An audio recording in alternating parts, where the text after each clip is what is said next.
नमस्कार दोस्तों, आप सभी का स्वागत है इंडिया के best YouTube channel online exams तैयारी पर। दोस्तों, इस वीडियो की संपूर्ण जानकारी प्राप्त करने के लिए आप हमारे इस वीडियो को बिना स्किप किए हुए अंत तक जरूर देखें, जिससे कि इस वीडियो की संपूर्ण जानकारी आपको प्राप्त हो सके। भूपेन यादव, आप सबका इस लाइव प्रोग्राम में स्वागत है।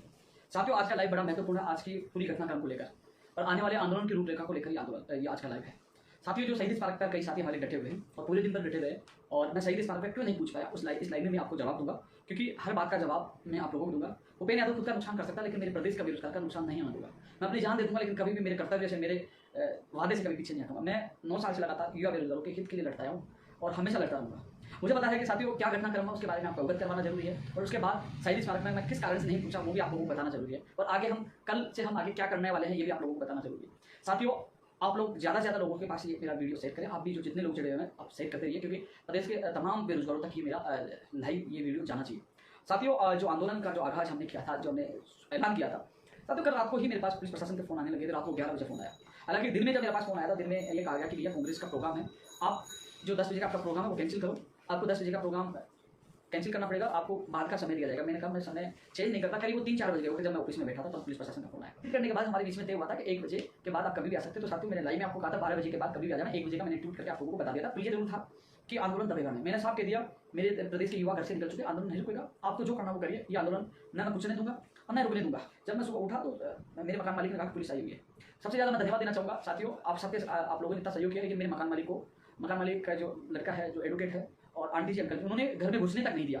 साफ मना कर दिया कि अंदर नहीं जाने देंगे, बिना परमिशन आपको नहीं आने देंगे। उसने क्या अपराध किया? उन्होंने कहा वो किराएदारी तो है, अब किराएदार के पास क्यों नहीं जानते? मकान मालिक का किराएदारी वो मेरा बेटा है।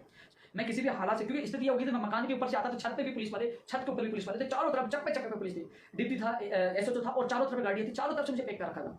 मुझे पता था कि मुझे खतरा है, मेरे को कुछ भी हो सकता है, लेकिन मैंने कहा कि मेरा प्रदेश का युवा बेरोजगार जयपुर आया तो मैं रुकूंगा नहीं, उनके सपनों के साथ खिलवाड़ा मुझे निकलना होगा। मैं फिक्स 1 बजे घर से जैसे ही निकला, मुझे वहां से गिरफ्तार करके सिपाही थाने ले जाया गया। वहां मुझे रखा गया काफी देर। हालांकि पुलिस प्रशासन ने मेरे साथ बदतमीजी नहीं की, ने मुझे हालांकि मुझे आराम से रखा, सच सम्मान रखा। मैं झूठे आरोप किसी पे नहीं लड़ूंगा। लेकिन बाद में मुझे बताया गया कि जो मेरा मुकदमा 5 जुलाई का था, उसमें बोले कि आपको आईडी चाहिए, आपको जमानती चाहिए। मैंने कहा मैं नहीं लूंगा जमानत, लेकिन मैं चाहता तो जमानत नहीं लेता, लेकिन मुझे आगे को इस आंदोलन को जिंदा रखना है, क्योंकि मैं जमानत नहीं लेता मुझे अंदर जेल में डाल देते। लेकिन मेरे साथी रविंद्र पूछे, उनकी आईडी लगाई और मुझे थाने से कोविड-19 का जो संक्रमण का जो मुकदमा दर्ज था 5 जुलाई को, उसमें मुझे जमानत थी। उसके बाद मैं छूटा, मैं आया। साथियों, मैं घर आने के बाद घर में ऑफिस आया, ऑफिस में कुछ मीडिया साथी, उसमें कुछ और भी लोग थे मिला। हालांकि जैसे ये स्थिति हुई, क्योंकि ये गांव में रहता है, बीमार था तो मैं जयपुर ले गया था। जैसे पुलिस आई, इतना माहौल बिगड़ा, मुझे गिरफ्तार करके अकेला रह गया था। तो थोड़ा स्थिति इनकी भी जिस प्रकार, ये भी थोड़ा सा परेशान अवसर, क्योंकि पहले से बीमार था। तो ये चीजें थी। फिर भी मैं मेरे माँ बाप भाई सबको छोड़कर आने के लिए मैं तैयार था। मुझे सही स्मारक आप लोगों के पास जाना था। मुझे पता कि आप लोग निकले हुए कई ऐसे भी लोग थे, क्योंकि साथियों आज संख्या करीब 5,000 5 से 10,000 के करीब लोग आए हैं जयपुर में। अलग अलग जगह रुके, उनका इंतजार ये था भूपेन भाई कब शहीद स्मारक पहुंचे, हम पहुंचे। लेकिन फिर भी 500-700-800 के करीब लोग वहां पहुंच गए, क्योंकि उन्होंने साहस दिखाया और उन्होंने मेरी रिहाई की मांग की। साथियों, मैं आप सबको धन्यवाद दूंगा जो तमाम सोशल मीडिया पर एक रिकॉर्ड किया, करीब 4 लाख के करीब आपने ट्वीट किया, ट्रेंड करवाया, पूरे देश में माहौल गरमाया कि राजस्थान में भूपेन यादव को गिरफ्तार किया गया। रीट और एसआई के लिए लोग प्रदर्शन करें, जो पेपर लीक हुआ, सारी चीजों एक पूरी तरह से आज आप लोगों ने एक ताकत का एहसास सभी राजनेताओं को कराया। और आपको पता है आपकी ये ताकत हमारे युवाओं के संघर्ष की बड़ी जीत हुई। मुझे रिहा करना पड़ा। जो शहीद स्मारक की जो घटना है साथियों, जब बीजेपी सरकार थी तब जब मैं आंदोलन करता था, जब आंदोलन में करता था, तो मेरे आंदोलन में कोई भी कांग्रेस का नेता शामिल नहीं होता था।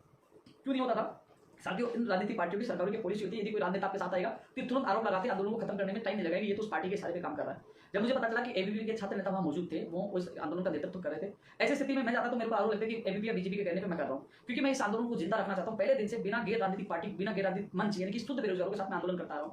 एबीवीपी के छात्र हो चाहे बीजेपी के नेता हो, इन्होंने हमारी आवाज उठाई, साधुवाद के पात्र मैं धन्यवाद देता हूं। लेकिन मेरी, क्योंकि मैं किसी पार्टी से जुड़ा हुआ हूं, ये अच्छा काम करें, युवाओं की आवाज उठा रहे, चाहे बीजेपी के दिग्गज नेता हो, चाहे एबीवीपी के पदाधिकारी, चाहे किरोड़ी बाबा और जो लगातार युवाओं की आवाज उठाते हैं, मैं इनके खिलाफ नहीं, अच्छा काम करें, ये धन्यवाद के पात्र है, ये युवाओं की आवाज उठा रहे। लेकिन कहने के मैं जैसे सुनने में आएंगे किरोड़ी जी जो बाबा वहां शहीद स्मारक है, मैं जैसे जाऊंगा ये कहेंगे कोई यादव किरोड़ी बाबा से मिला हुआ है या बीजेपी से मिला हुआ, मेरे ऊपर आरोप लगना। और इस दोस्तों, रिट भर्ती के बारे में ज़्यादा इन्फॉर्मेशन प्राप्त करने के लिए गूगल क्रोम पे जाना है और वहाँ पे सर्च करना RKalert.in को सर्च करना है। और दोस्तों, सर्च करने के बाद में ऐसा इंटरफेस ओपन हो जाएगा। तो दोस्तों, आप यहाँ से आज तक की जितनी भी सरकारी नौकरियाँ उनके बारे में जानकारी प्राप्त कर सकते हैं। और दोस्तों, रिट की एग्जाम के बारे में भी आप यहाँ से अपडेट प्राप्त कर सकते हैं। तो दोस्तों, हम बात कर रहे थे रिट के बारे में। तो दोस्तों, इस लिंक को ओपन करना है और दोस्तों ओपन करने के बाद में ऐसा इंटरफेस ओपन होगा।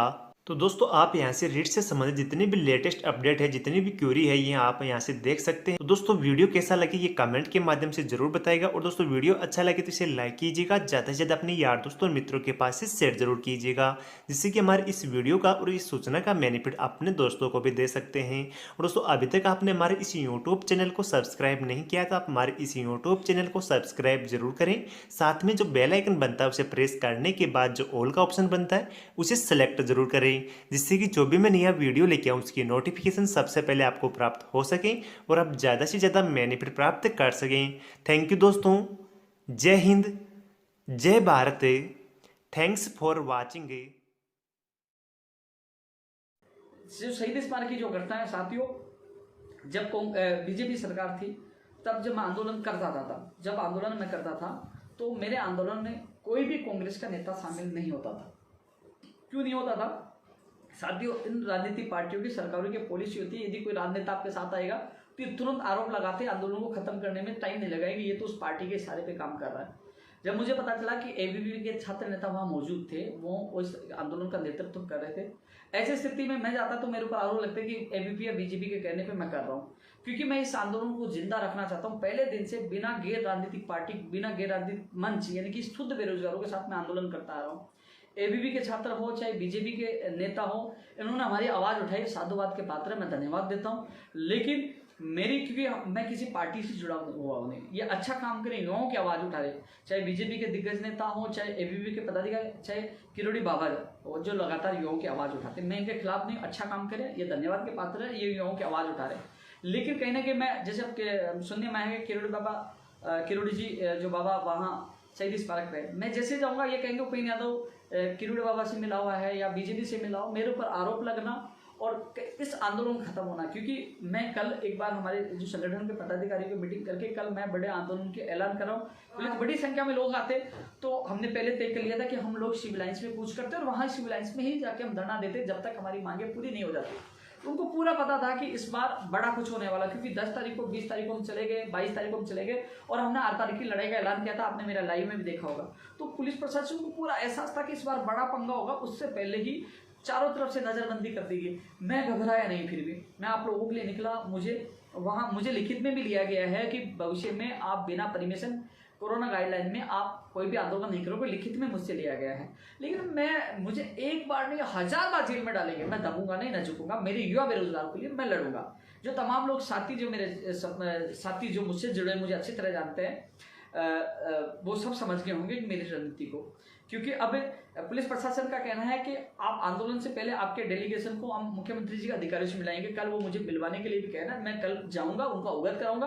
उन्होंने ये कहा पुलिस प्रशासन ने कि आपने आंदोलन से पहले एक बार अवगत क्यों नहीं कराया? मैंने कहा एसआई भर्ती के लिए 2 बार हमने अवगत करवा दिया। 20 तारीख को मुख्य सचिव को, 22 को हमने सीएमओ में अवगत करवाया था। लेकिन बोले रीट के लिए नहीं करवाया आपने, तो मैंने कहा रीट के लिए अब करवा देंगे, आप मौका, अब टाइम दिला दो, हम तो लिखित में दे देंगे। तो साथ, लेकिन साथियों इतना विश्वास दिला दूं कि ये लड़ाई खत्म नहीं हुई, कि आज जो पूरे नेशनल में ये अपना मुद्दा छाया हुआ है, क्योंकि एक मामला हाईलाइट हुआ है और इस आंदोलन को हम रुकने नहीं देंगे। कल मुलाकात के बाद मैं तारीख की घोषणा करूंगा और हम सब मिलकर लड़ाई लड़ेंगे। क्योंकि साथियों जिस प्रकार जो अपराधी है, जिस प्रकार पेपर लीक का मास्टरमाइंड बत्तीलाल की फोटो वायरल हो रही है, वो किस किस से मिला, इसमें कौन कौन लिप्त है, कहाँ कहाँ पेपर पूछा है, कि नेट बंदी से पहले पेपर आया है तो कहाँ कहाँ गया। नेट बंदी का मतलब सुबह 5 बजे नेट बंद हो, उससे पहले यानी कि रात को पेपर आया, तो किस किस को दिया, कहाँ कहाँ तक पूछा, इसकी कड़ी सरकार पकड़े, एसओजी से जांच करें।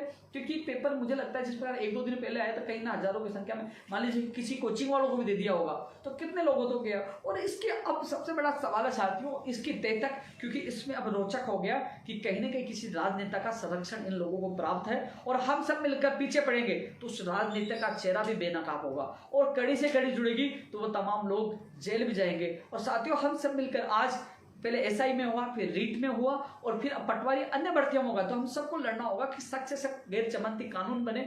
एसआई भर्ती 2021 का जो एसआई का पेपर जो बीकानेर से पाली आया, 12 लोग गिरफ्तार हुए और उसके बाद उस जांच को रोक दिया। 12 लोगों ने कहाँ कहाँ सर्कुलेट किया, कितने व्हाट्सएप पे डाला, ओमार सीट कैसे बाहर आई, जयदेव का क्या हुआ, वीडियो कैसे, और डमी अभ्यर्थी जो पकड़े गए थे, वो सारी चीजों उनको खुलासा नहीं, उनको दबा दिया गया।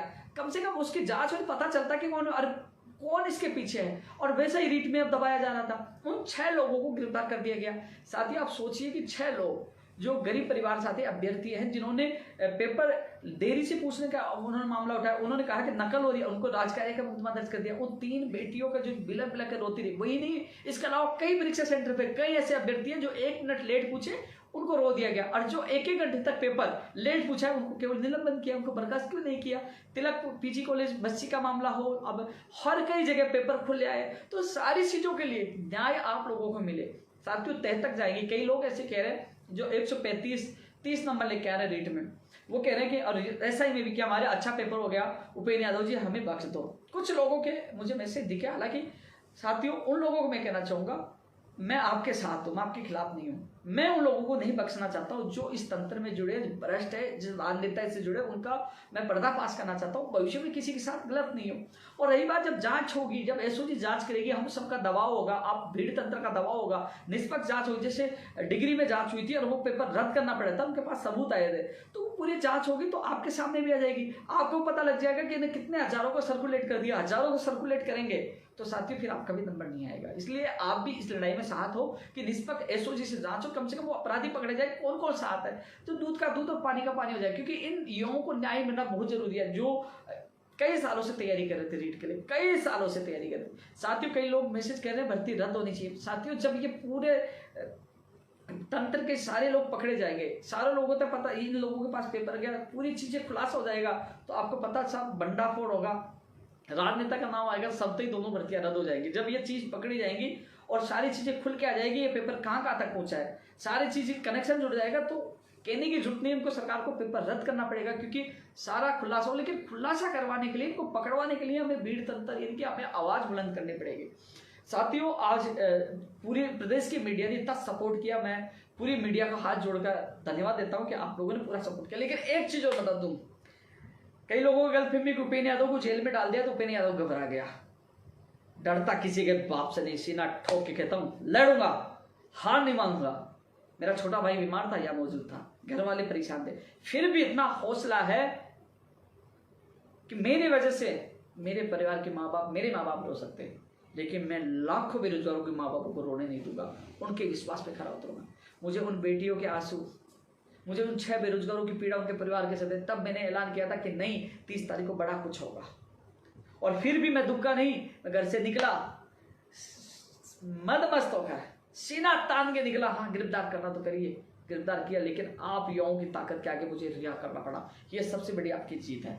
और धीरे धीरे हमारे संगठन को आप लोगों के, हम सब मिलकर एक बड़ी ताकत हमारी बन रही है। तो साथियों कल एक बार अधिकारी जो मुझे आज विश्वास दिलाने उनके साथ एक बार मैं अवगत कराऊंगा कि भैया हम चाहते हैं हमें न्याय मिले, और कल साथ में ही अल्टीमेटम के साथ जो कानूनी प्रक्रिया, जो उनको कहते हैं लिखित में 1 नहीं 10 पन्ने दे दूंगा, और कल ही तारीख फिक्स करके हम इस लड़ाई को आर पार की लड़ाई लड़ेंगे।